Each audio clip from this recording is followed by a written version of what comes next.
Fun Facts presents Detroit Autorama 2015 Don Ridler Award winner. So let's get started now. Okay, we have the 2015 Detroit Auto Show Ridler Award winner named at the Detroit Autorama is the Imposter. It's a 1965 Chevrolet Impala SS. Its owners are Don and Elma Voth, and it was awarded the prestigious Ridler Award in 2015. The Imposter was designed by Chip Foose, who wanted to build a ground-up custom that would handle like a modern muscle car. According to Foose's website, customer Don Voth and his wife Elma from British Columbia drove the 1965 Chevrolet Impala SS on their honeymoon, and they wanted to recreate that memory. The idea was to pay tribute to the car with a ground-up custom, but also have it handle like a modern machine. So once completed, they will be able to relive the early days of their marriage as they cruise. Foose dropped a 65 Impala body on a new 2009 Corvette chassis for the build, which he reportedly worked on since at least 2008.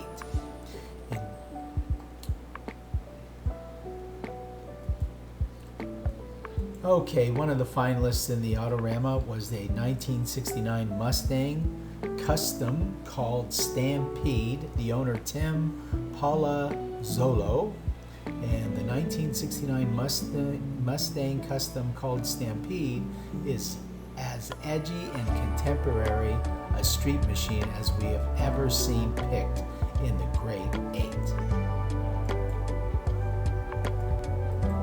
So let's read on here. We've got a 1969 Ford Mustang Custom Resto Mod restored by Tim Palazzolo of Gap Racing for Juan Martinez. The car looks even more stunning with its super blue color adorned with black details on top. It is the same Ford Mustang Mach 1 Stampede featured by Scotty. They have widened both front and rear ends, set it on a TCI suspension, huge set of Rossforth wheels, and slammed it to the ground, powered by a 527 cubic inch big block motor, and is one of the Great Eight in the Ridler Awards. Okay, the next finalist in the Great Eight is a 1932 Ford Roadster. Looks like the owner is Al Najili from Willamette, Illinois.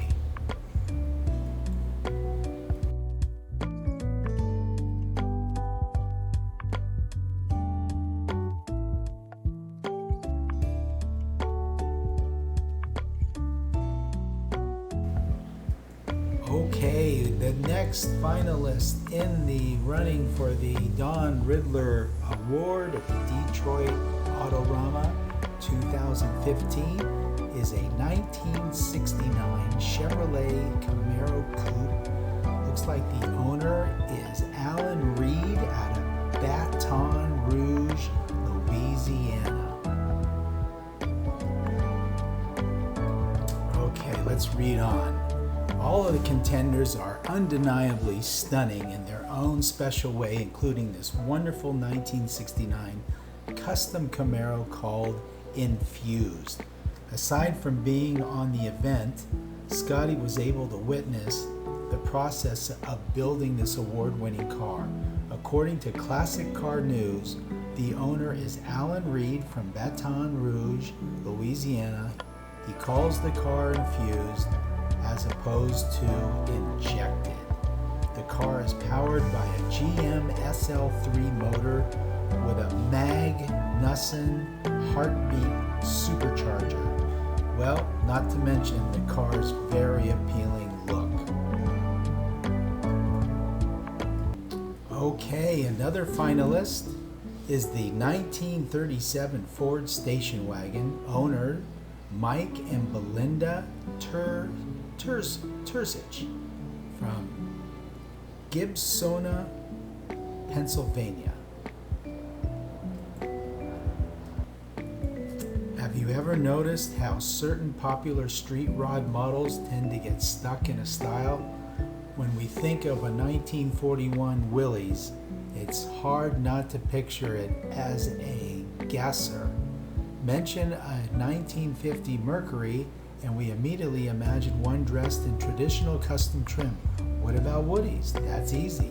They are the iconic Southern California surfer wagons, and it's almost a requirement for builders to add a roof rack with a couple of long boards on top.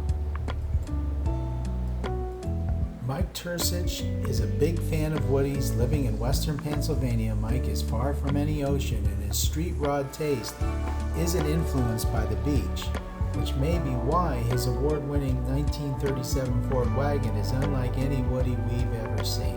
The car had been started but wasn't progressing when Mike and his friend, designer-illustrator Gary Regal, started discussing the direction of the project. I always wanted a Woody and thought that the 1937 Ford was Henry Ford's best example of one, he told Street Rodder.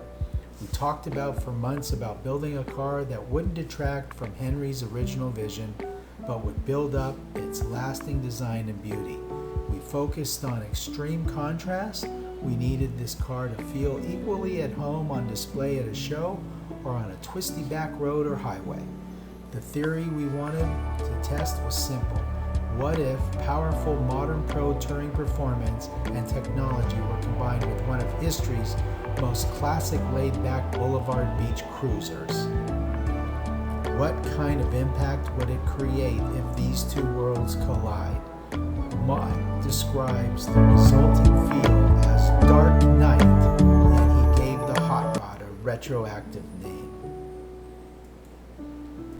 Okay, one of the next finalists is a 1956 Plymouth Convertible.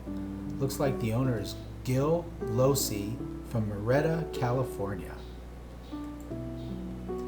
Okay, the next finalist is a 1956 Plymouth Belvedere Convertible. Gil Losi of Murrieta, California is all smiles and has built several award-winning cars. The Losi Plymouth is no stranger to top-flight competition and winning as it received the Pirelli Grade 8 at the 2015 Detroit Autorama. Losi has admitted on occasion that in his eyes the 1956 Plymouth Belvedere Convertible is the ugliest car he ever made, but that it didn't stop him from working with Cook to build this award-winning beauty. The chassis is based on an Art Morrison Enterprises IFS with Ride Tech bags and bear disc brakes at the corners, while a set of Curtis Speed manufacturer one-off 18x8 and 20x10 wheels wrapped in Pirelli 225x40x18 and 275/40x20 rubber. Steering is a compilation of an Idiot column linked to a Detroit Speed rack and pinion. Power is totally modern.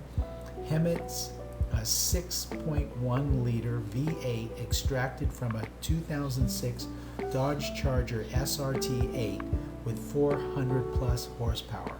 Cook made it fit along with a 545 RFE 5-speed automatic transmission and drive shaft from Inland Driveland. Okay, folks, we have the next finalist in the 2015 Detroit Autorama. And I can't believe I'm saying this, but it's a 1959 Rambler American station wagon. Owner, Dean Osland out of Scottsdale, Arizona.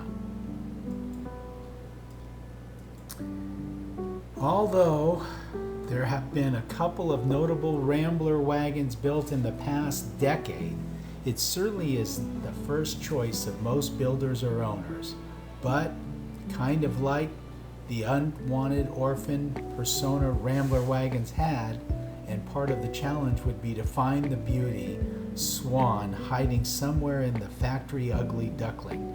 Dean found his latest project at a Good Guys event in Des Moines back in 2008. But once he got it home and removed the paint, he was surprised to find he had bought a mess of a car. He worked on the wagon for 2 years in Minnesota, but after moving to Arizona, decided to get back on the right path and turned to Doug Jerger of Squigs Custom in Chandler, Arizona. The team at Squigs knows their way around a hot rod, having won many of the country's top awards. To get around the mess Dean had bought, it was decided to put the wagon on a custom Art Morrison chassis.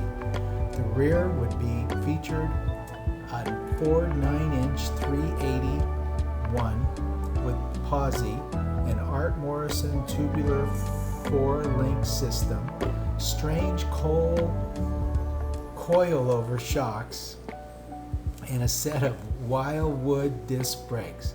Up front, an Art Morrison tubular IFS system went in, along with a 2-inch dropped spindles and an Opal steering rack and another set of Wildwood disc brakes. The side mount brake master cylinder is located up under the dash, and maintenance is done through the top of the dash.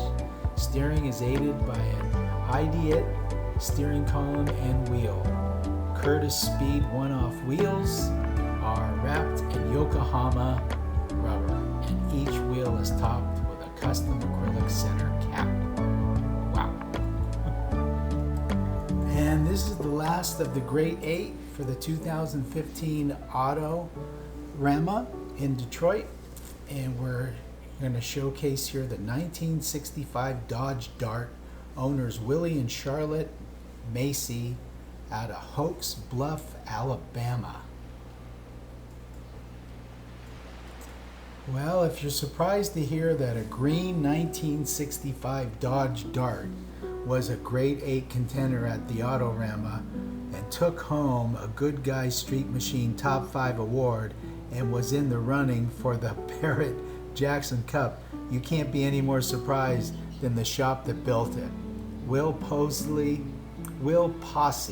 of Big Oak Garage in Hokes Bluff, Alabama, says that when his dad's friend Willie Macy told them he wanted to build a car, they never expected to see a clean red mid-1960s A body show up at the door. It's not a usual model people customize, says Posey. And I asked Willie to bring it by before we even started on it, just so I could learn more about it. I hadn't worked on one before. Once you blink a few times, and after the after image of the BASF green paint fades a little from your retinas, you can admire how much big work Big Oak has done to this Dodge. It's a completely custom chassis, supported Ride Tech shocks and Magnum Force sway bars, control arms. Willwood 14-inch discs sit on all four corners behind the Scott wheel designed just for the Dart. Anyone who's ever tried to fit wider rubber under an early Dart is going to want to know how Posey managed to get two 25-40-18 Michelins in the front and three 45-30R19s in the rear.